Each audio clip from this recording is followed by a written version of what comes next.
for the supply of 1,000 tons of steel at the rate of 4,500 per ton to be supplied to B later on. And this is made clear to see that the purpose of buying steel from C is to fulfill the obligations of A with B. Now, A has already earlier entered into a contract with B for the supply of 1,000 tons of steel at the rate of 5,000. That means A would make a profit of 500 rupees per ton of steel.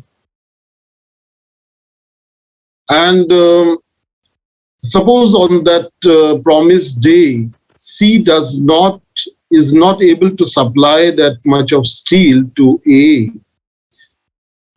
So in that case,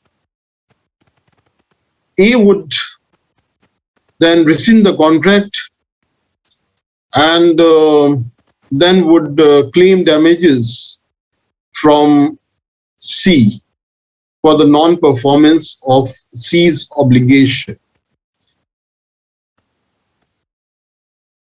Since it has been already mentioned in the contract between A and C that C would be buying steel for the purpose of supplying that steel to another party, that is B. So the profit which A would have got as a result of that successful transaction would be rupees 500 per ton of steel, because A would sell that steel at the rate of 5,000 to B. So A would make a profit of rupees 500 per ton of steel, and a total of 1,000 tons of steel had to be supplied to B. So in that case, A lost an opportunity to earn a profit of rupees 5 lakhs. That is 500, that is the amount of profit per ton of steel, into the quantum of steel, that is 1,000 tons of steel. So 5 lakhs, this is the profit which A would have got as a result of the successful completion of the performance under the contract by C. So C would then claim special damages amounting to rupees 5 lakhs from C, and in turn, if suppose B may claim damages from A, because A did not get that steel from C. So B would then rescind that contract and claim damages from A, but those damages would not be the special damage, because that would be just an ordinary contract for the supply of steel, and that would only be ordinary damages. But A would get special damages, because the purpose of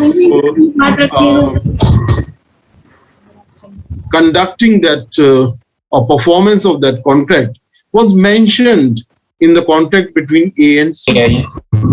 So these are the special damages. Abdul Wahab, please mute your mic. Then exemplary or vindictive damages. Now these exemplary or vindictive damages, they are the punitive damages. Now the cardinal principle under law is that punitive damages cannot be granted to the affected party in any case. So vindictive damages are not allowed for any type of contracts, but there are two exceptions.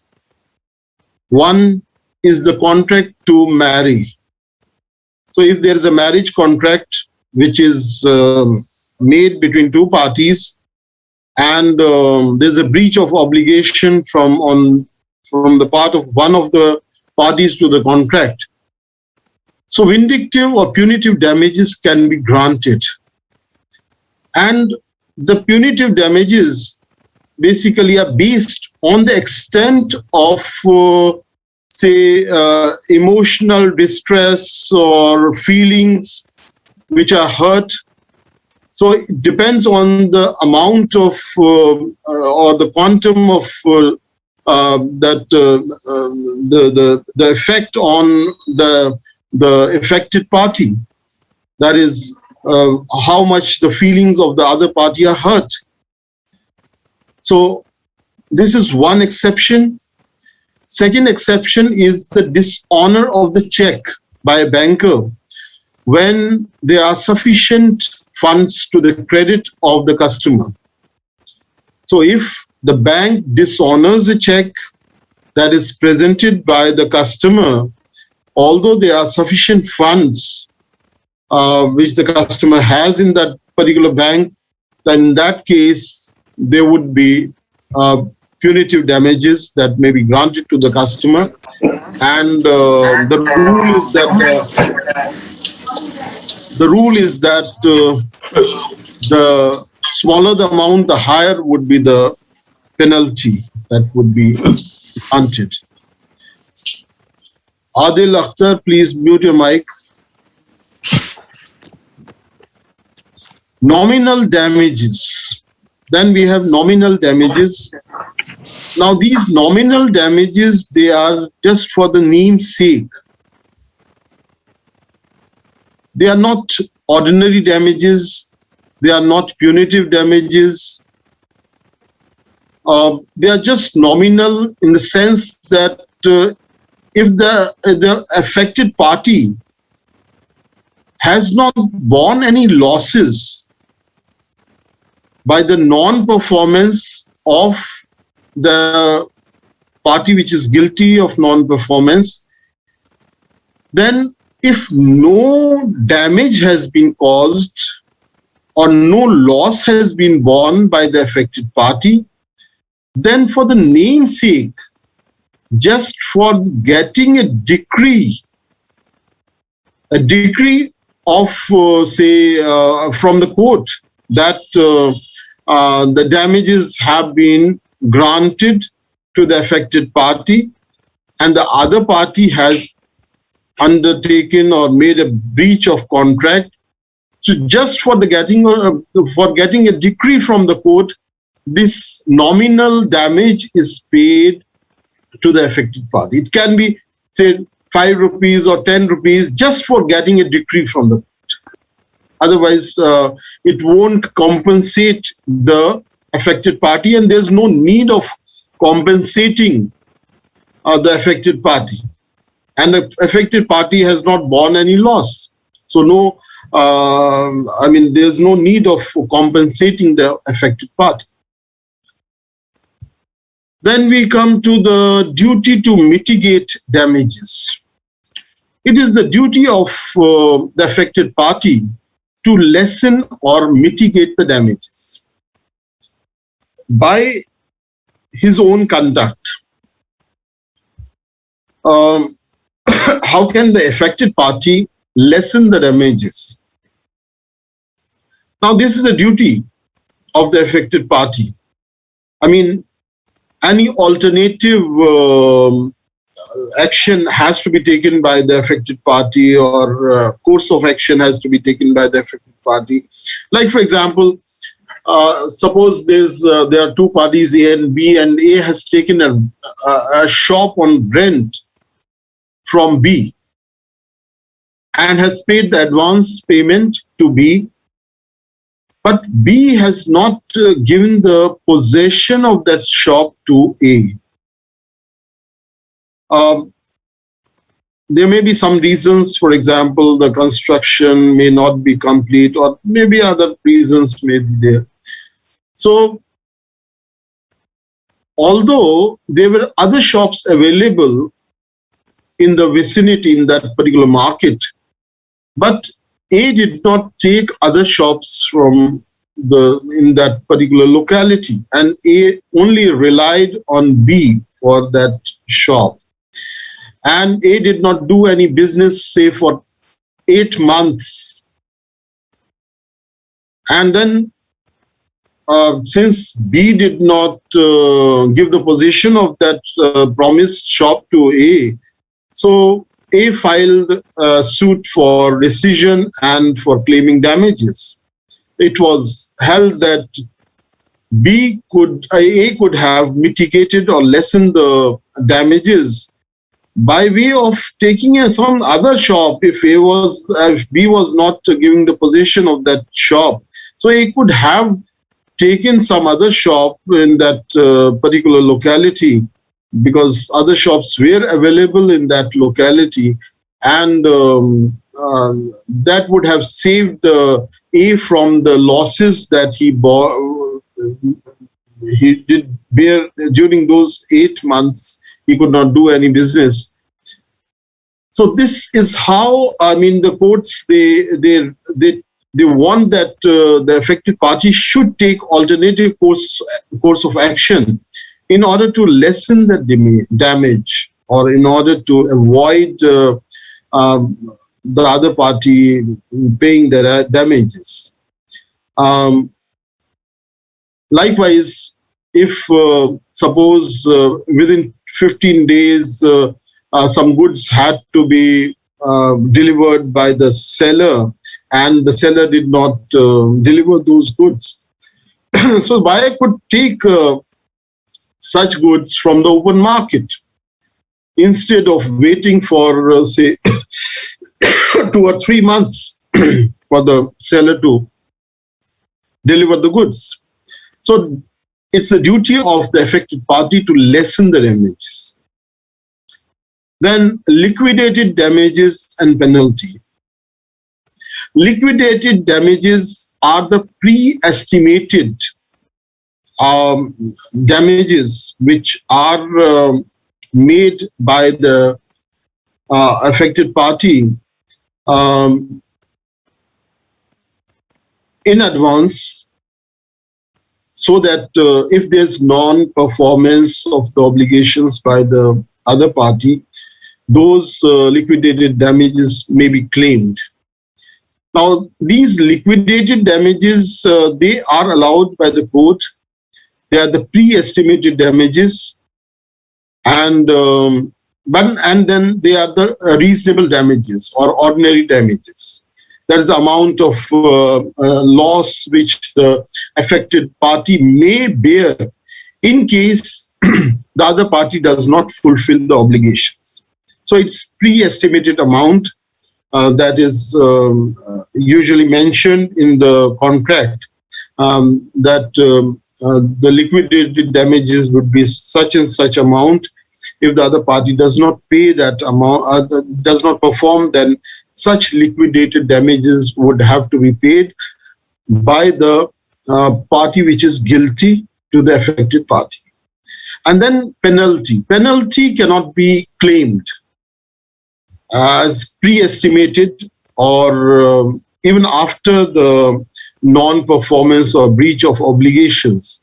So penalty is not allowed by the court, and penalty cannot be claimed as a matter of right of the affected party, unless I gave you the 2 examples where there's a contract of marriage or where there's a dishonor of the check by the banker, when there are sufficient funds in the account of the customer. Then stipulations regarding payment of interest. Unless the parties have made a stipulation for the payment of interest, or there is a usage to that effect, interest cannot be recovered legally as damages. Now, if it's given in the contract between them, or agreed between the 2 parties to the contract, that there would be a payment of interest if suppose on the borrowed loan is not paid up to a particular date on the promised date, then such and such interest would be paid by the guilty party. So that should be part of the contract, or that stipulation should be made.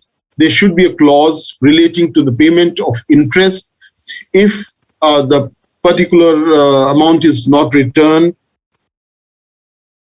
or if such stipulation is not there, then interest cannot be claimed as damages, and courts will not allow the damages to be paid in the form of interest. Like, for example, if an advance is given by the buyer to the seller, suppose advance payment is made 1 month prior to the date of delivery of the goods, and the seller is not able to deliver the goods on the promised date, that is after 1 month. So this amount that had been paid as advance by the buyer to the seller, the buyer may claim damages for the non-performance by the seller, but interest cannot be claimed by the buyer on the advance that is given to the seller.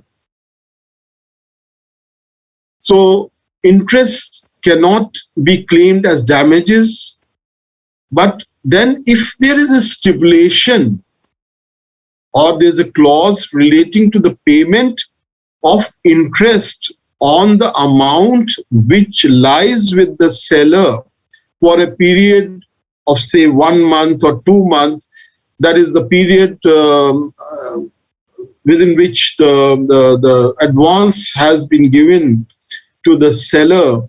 So for that period, if there is a stipulation that 12% interest will have to be given by the seller on returning the advance amount to the buyer, then if this stipulation is there, then the courts will allow the claimant or the buyer to get that 12% interest. But it should not be an exorbitant amount. If there's an agreement between the two parties on the payment of an exorbitant amount, suppose if the seller is not able to perform on that particular promised date, then an interest of, say, 60% will have to be paid by the seller. So this amount should be a reasonable amount. It should not be an exorbitant amount. Where the number 2, that is B, where the amount has to be paid without interest by a particular date, and on default, it has to be paid with interest. Such stipulation may be allowed if the interest is reasonable. Now again, if the borrowed money, if the money is lent to someone and that person does not return back that lent amount, so interest may be allowed to be paid on that amount at a reasonable rate and not at an exorbitant rate. Then payment of compound interest on default is allowed only if it is not at an enhanced rate. So again, that compound interest on the payment of a loan should be made, that stipulation should be made on very simple rate of interest, like 8% or 12%, but not at a very high rate. Like, for example, if within 6 months, if the money is not returned, then suppose if there is a stipulation that if within 6 months the money is not returned, then the money would be returned at a rate of 12%, and if it exceeds 6 months, then a higher rate will be imposed, like, for example, 40% or 60%. So this enhanced rate is not allowed to be paid. Then we come to the earnest money. Now this is the security amount that has to be paid by the performer. And in case of the breach of obligation or non-performance by the performer, this earnest money is forfeited by the affected party. So it's basically used to compensate the affected party, partially to compensate or totally to compensate. Usually the earnest money is not that high amount, so it's used for partially compensating the affected party.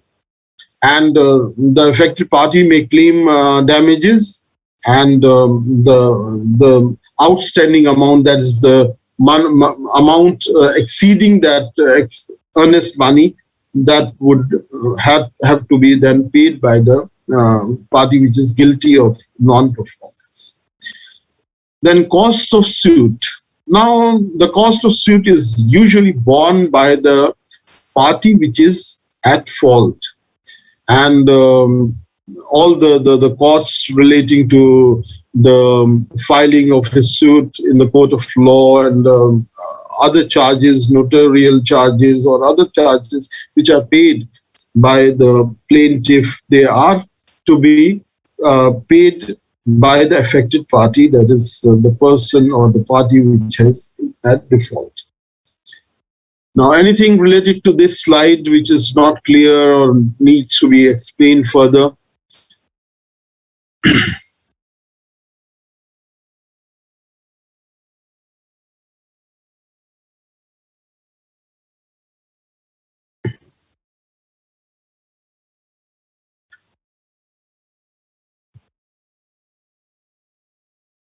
So, no problem with any of these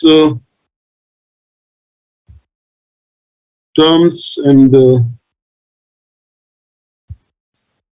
any of these points. Shall we move to the other slide? Okay. Yes, sir.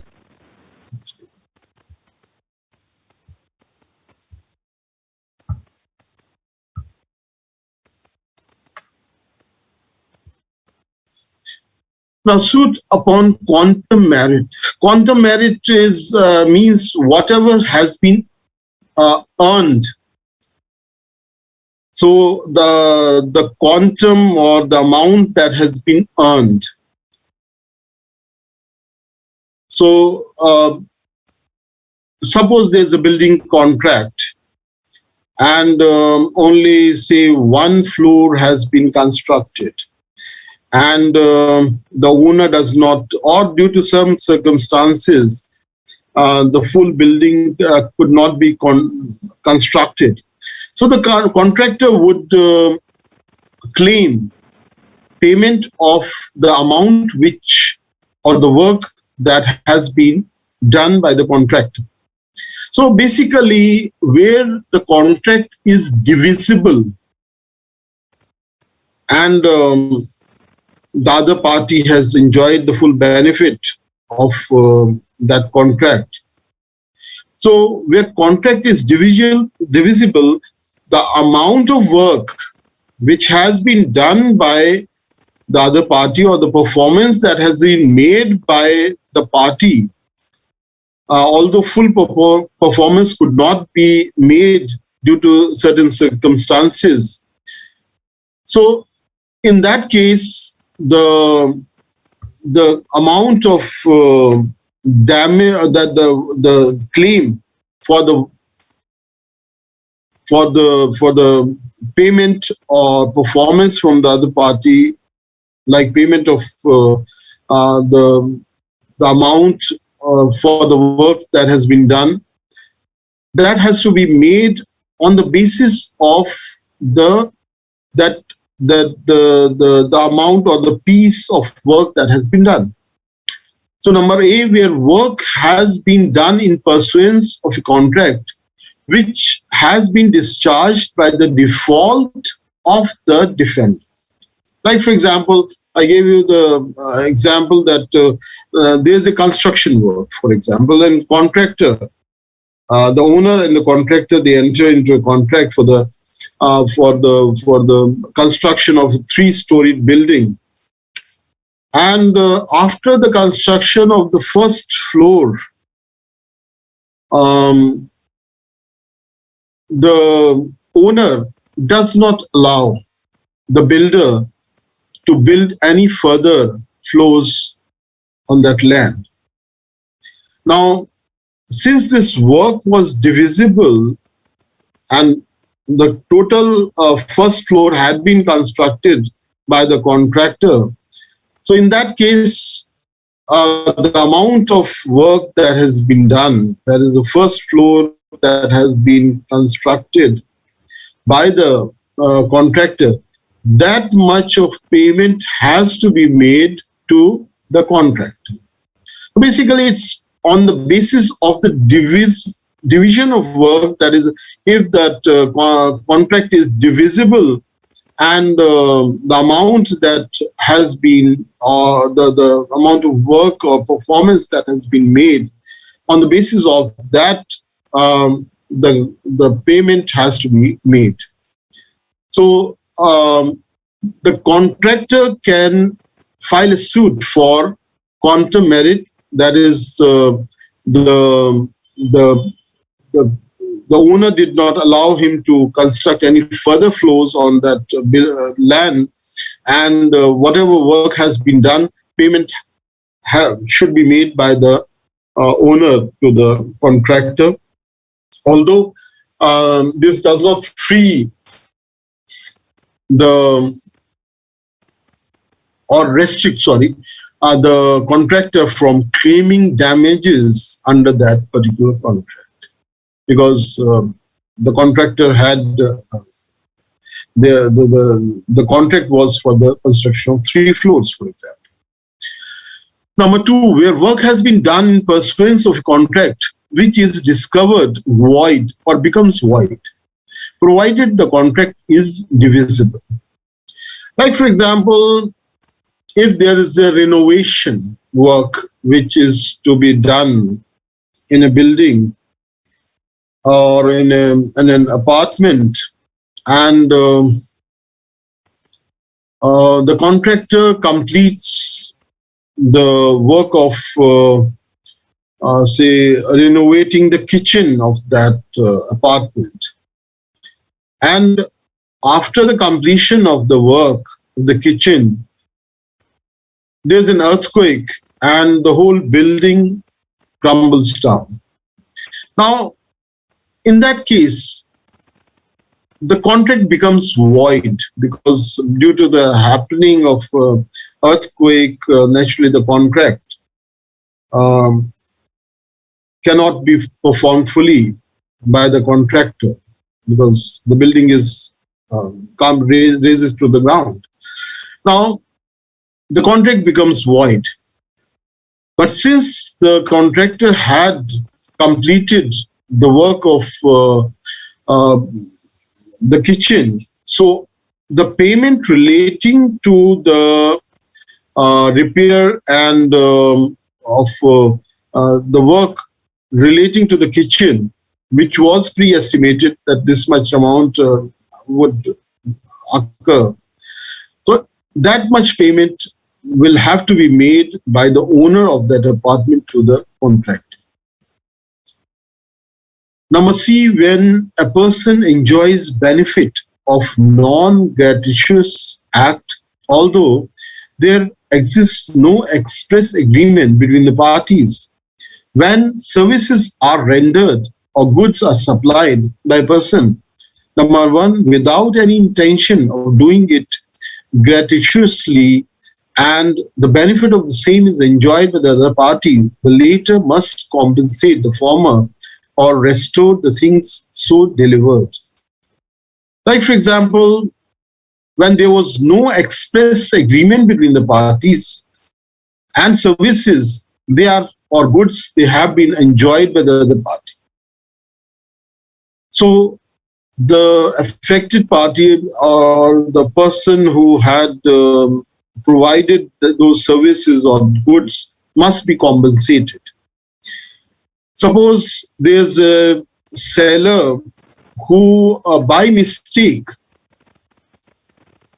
delivers goods certain goods to a wrong address. And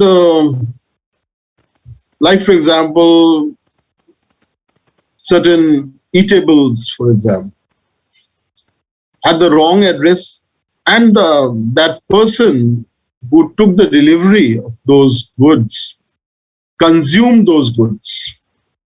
So naturally, the payment for those goods which had been consumed by that person at whose doorstep the delivery was wrongly made should compensate the delivery person to the extent of the amount of goods that the person has consumed.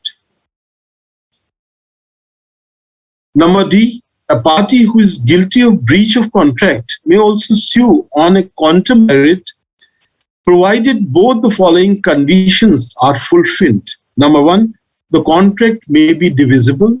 It has to be divisible, and the other party must have enjoyed the benefit of the part which has been performed, although he had the option of declining it. I mean, that person at whose doorstep or at whose house the delivery was wrongly made could have denied that I did not order this food, for example, and naturally it doesn't belong to me, so I won't take the delivery. But if the party has, he had the option of declining, but then if he accepted that, enjoyed the benefit of that part, then that payment for those goods have to be made by that party. Yes, anything which is not clear in this slide? We still have some time, nearly 1.5 minutes left for this session.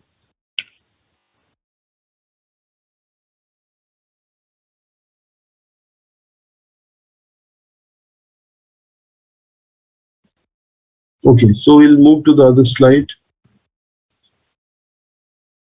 Suit for specific performance.